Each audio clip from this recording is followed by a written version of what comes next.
les données personnelles. À quoi peuvent servir les données personnelles récoltées en ligne? Cliquez ici pour accepter les conditions d'utilisation et continuer à naviguer sur cette page. Depuis l'entrée en force dans l'Union européenne du RGPD, le Règlement général sur la protection des données, en 2018, on voit apparaître cette fenêtre sur tous les sites.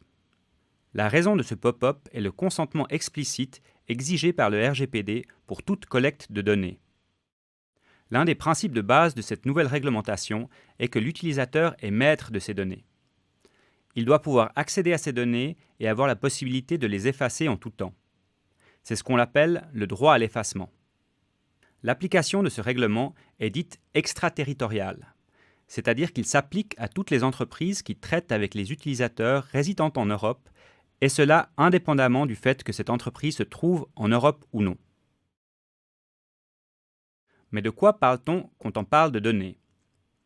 En utilisant un service de communication en ligne du type client-serveur, comme WhatsApp, le serveur stocke deux types de données. Les données à proprement parler, qui représentent le contenu de la communication, comme le texte, les images ou le son, et les métadonnées, c'est-à-dire tout le contexte de la communication, comme le nom de l'utilisateur, la localisation ou les actions. Les services en ligne peuvent utiliser les données de manière diverse et l'explosion de la recherche en intelligence artificielle et big data promet des applications encore plus importantes dans le futur. Des utilisations standards incluent 1.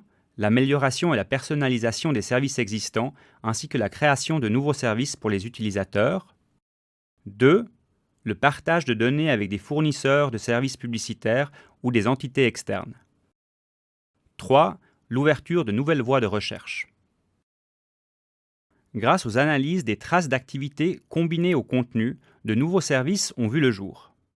C'est le cas notamment des services de navigation, comme Google Maps, qui utilisent la localisation des automobilistes pour déterminer la fluidité du trafic.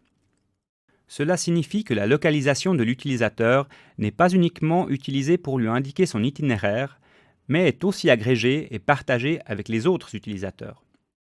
Dans le cas de Google Maps, on peut trouver que cette utilisation est bénéfique pour tout le monde, mais cela n'est pas toujours le cas pour tous les services. Prenons l'exemple de Strava, un réseau social qui permet de suivre et d'analyser son activité sportive et de la partager avec ses amis. En 2017, Strava a publié une carte publique sur laquelle étaient représentés tous les parcours de ses utilisateurs.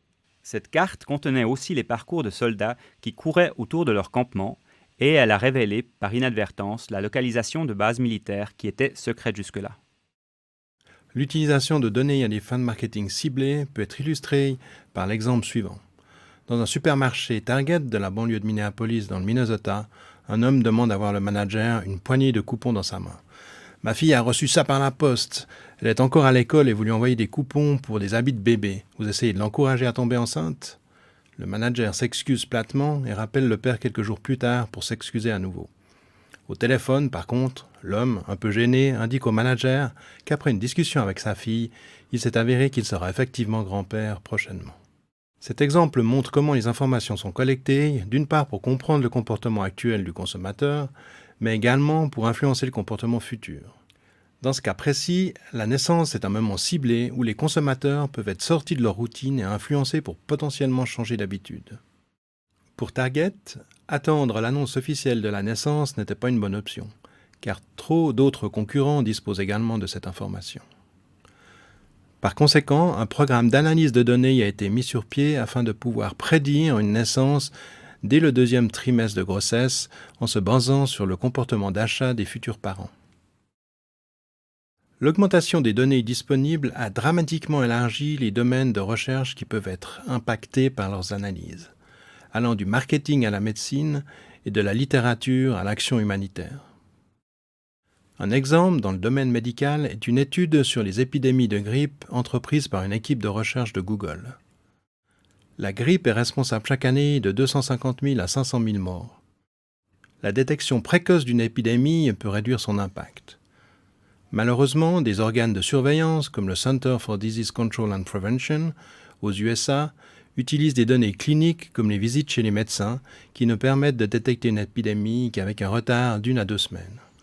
Pour raccourcir ce délai, des chercheurs de Google ont créé un algorithme qui se base sur l'activité des utilisateurs du moteur de recherche en faisant une analyse des mots-clés utilisés. Grâce à un tel système, le délai de prédiction des épidémies peut être drastiquement diminué.